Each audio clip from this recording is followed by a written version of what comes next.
A paz do Senhor para todos. Eu vim regar aqui o livro A Cura da Lepra.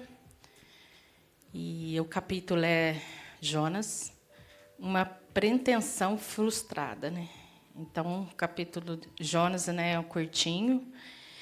E ali fala, né, como que Jonas rebelou contra o Senhor, né? Não querendo obedecer à ordem do Senhor, né? Então, ali no capítulo 1, Jonas 1:1, o que Deus tem dito a você nos cultos, nos grupos familiares, em suas leituras bíblicas diárias? Você tem levado a sério os ensinos e os avisos de Jesus?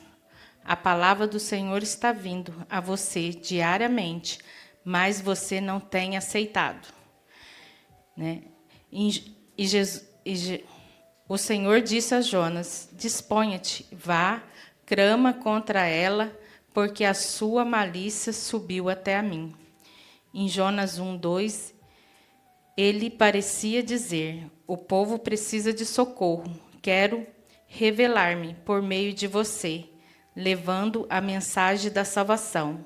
Quero limpar aquele povo, né? Então, quando Deus ordenou para Jonas ir, né, e Jonas não quis ir, né, e Jonas pegou um navio, né, e foi para o outro lado, né. Mas aqui está dizendo, né, que não adianta nós esconder de Jesus, né. Não adianta a gente ir em qualquer lugar e não querer fazer. Deus vê tudo, né. Deus vê o que está dentro da gente e o que está fora, né. E o que a gente está fazendo, né. Às vezes a gente pode esconder de um pai, de uma mãe, dos irmãos, né? Mas Deus nos sonda todo momento, né? E sabe o que nós estamos fazendo, né? E sabe o que está dentro do nosso coração, né? Se nós estamos felizes ou se nós estamos tristes, né? Fazendo a obra do Senhor, né? Ele está ali nos vigiando todo momento, porque nós temos que inclinar para Cristo, né? A gente tem que fazer as coisas do Senhor, né? Observe que Jonas se dispôs, mas para fugir. Ele achou um navio com o intuito de fugir da presença do Senhor. Jonas não gostou do encargo que Deus atribuiu a ele, por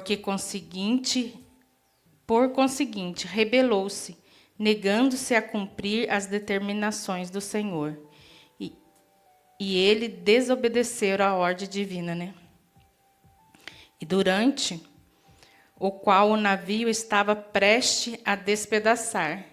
E esse vento representa a ação dos anjos caídos, como a legalidade, devido à rebelião de Jonas, provocando tribulações, aflições, sofrimentos. Então, todas essas coisas que a gente passa, né? Porque a gente tem as tribulações, né, diariamente, quase todos os dias, né? É porque nós rebelamos contra o Senhor, contra a autoridade, né, que Ele determina para nós, né, para mim, para você, né, e isso que provoca as tribulações, né. E aqui fala que o vento veio no navio, mostrando que o que Jonas estava fazendo, né, rebelando contra o Senhor, né.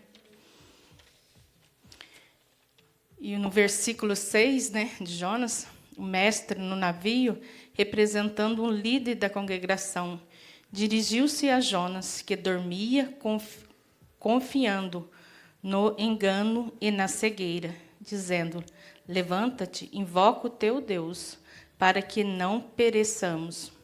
Hoje, Deus usa o seu servo, que são as lideranças, para despertarem e exortarem os que estão em rebelião. E como se eles dissessem: saiam da indiferença, saiam da preguiça, saiam do sono. Só Deus pode acalmar a tempestade. Clama a Ele e busque.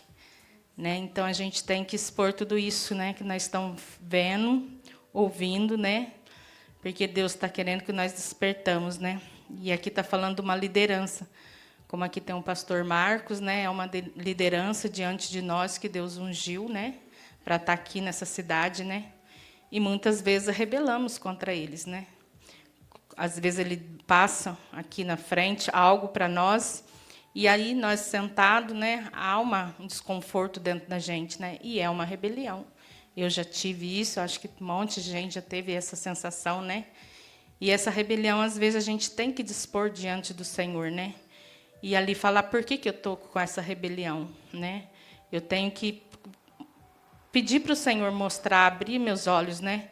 Porque nessa hora é que Deus vai moldar a gente, porque fala na palavra do Senhor que nós somos um vaso, né? E esse vaso é o Senhor que molda. Ele faz da forma que Ele quer. Se Ele quer que Ele fazer nós um vaso pequeno, Ele vai fazer. Se Ele quer fazer nós um vaso grande, Ele vai fazer. Então, é Ele que molda, por isso que nós, muitas vezes, somos quebrados. Ele quebra de novo para moldar de novo. Porque Ele vê defeitos e erros nós, vê os nossos pecados, né? Observe que, como é forte o vento, não acalmava, e todos lançavam sorte, ou seja, consultavam o Espírito. A sorte caiu sobre Jonas, pois ele era a causa da tempestade, né?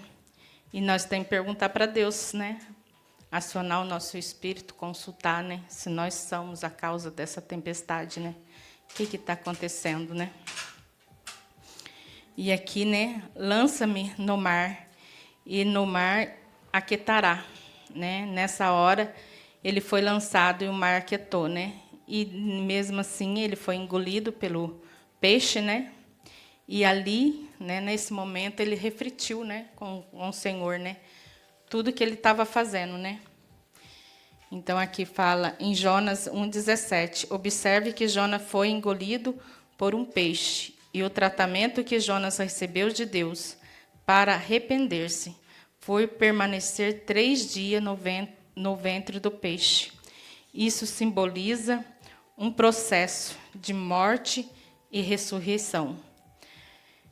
Portanto, somente a experiência de sermos crucificados com Cristo é que nos livra da rebelião, né? Então, a gente tem que morrer, né? A gente tem que morrer diante do Senhor, né? Na presença do Senhor, né? Por isso que muitas vezes fala, confessa o seu pecado todos os dias, e naquele momento ali que você está confessando os seus pecados, você está morrendo, né? E aqui deixou aqui para ler Mateus 16, 24 e Gálatas 5, 24. Que Deus abençoe a todos.